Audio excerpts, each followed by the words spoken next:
All right, so I'm going to do this video, and I know it's not perfect, the lighting and the camera and everything, but I teach D&D to kids, and I think it's important for me to start doing a kind of a daily or weekly review of like what happens in class so that I can share this with other people who want to do the same thing.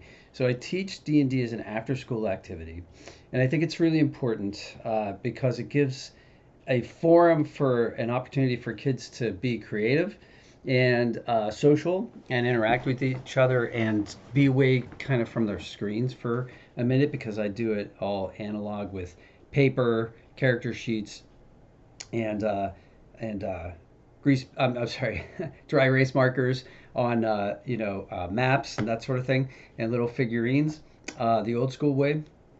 So you can, I have lots of videos about that. But this video in particular, I wanted to share a little thing that happened yesterday. So I had the first day of class with 14 students. Now, a bunch of those students had already been in my class before, so they were all ready to like start their campaigns. A couple of them had never played before, so we started with character creation. They wanted to create characters. I had pre-mades already, but kids just love rolling dice, so like I got them to do that.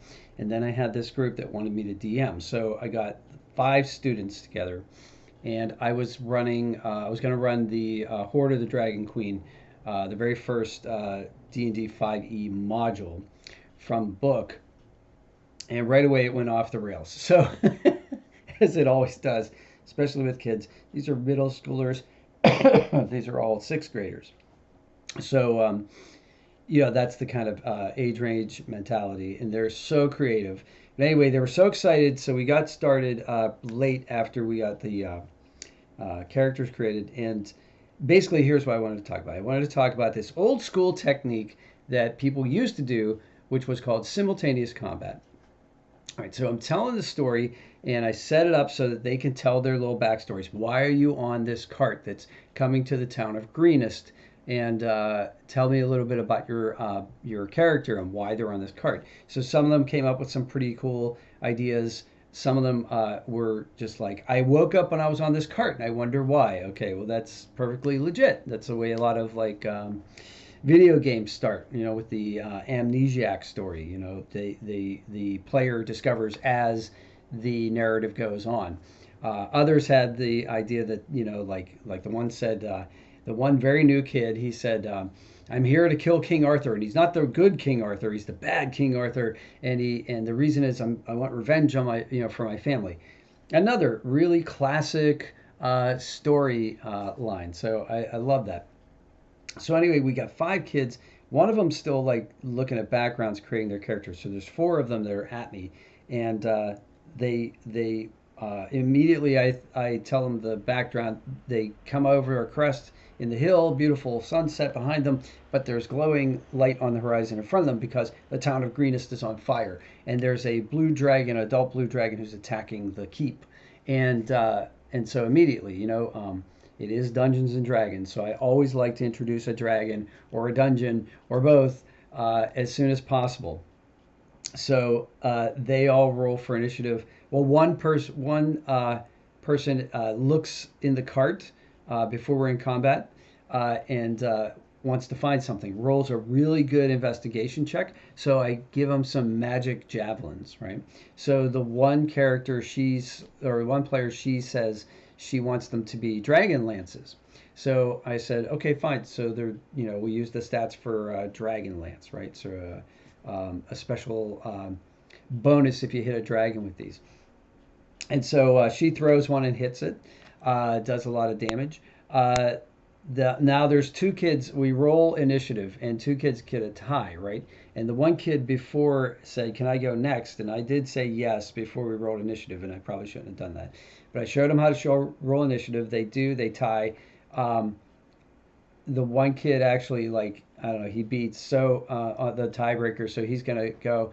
And then the other one says, "Hey, you said I could go next." And I said, "Okay, both of you are going to go at the same time, but I can only listen to one of you at the same, at a time.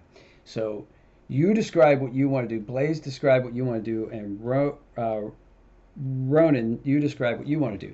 So the one says he wants to pull out his katana, and So I gave him a katana, and we just used the stats for a great sword because he wanted a katana, and it's not in 5e, at least not where I found it, and not in the basic player's manual. And then Ronan said he wants to fire his crossbow at the dragon, right? So I said, okay, roll an attack roll for the crossbow.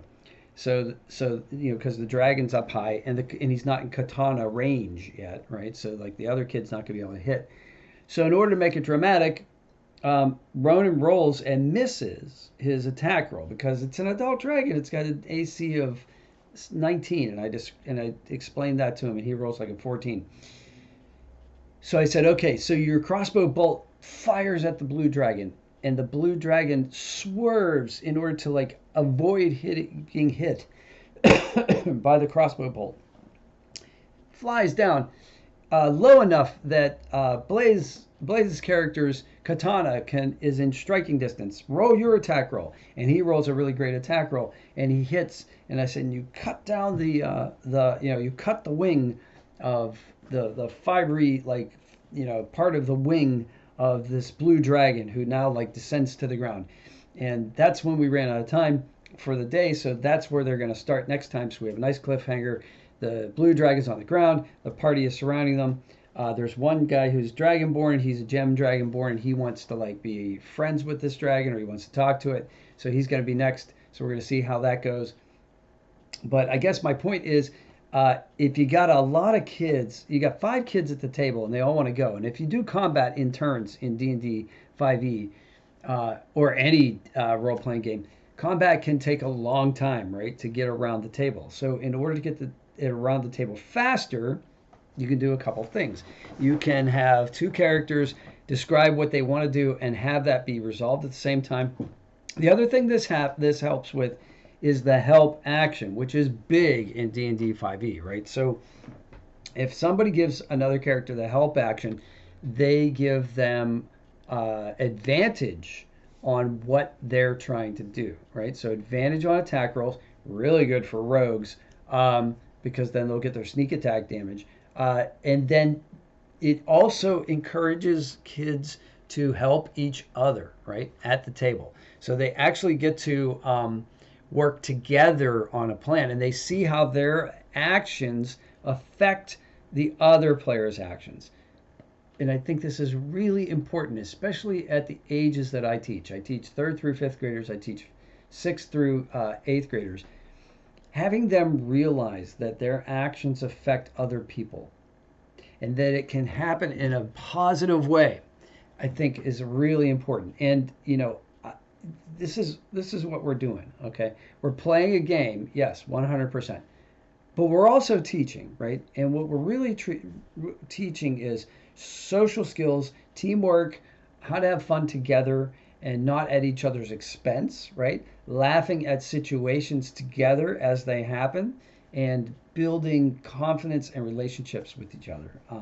So I think using this old school way of resolving combat is a great way to do that. And I just wanted to throw that out here. So I may do more of these kind of ad hoc kind of not polished videos, just as almost a diary or a journal as I go, because I don't want these moments to be lost for me, so that I can come back to them and consult them. But I also want to be able to impart some of this knowledge on others who are trying to do the same thing, that maybe these happy accidents happen or these things happen. And I think it's good to emphasize this for teachers who are being DMs and teaching kids.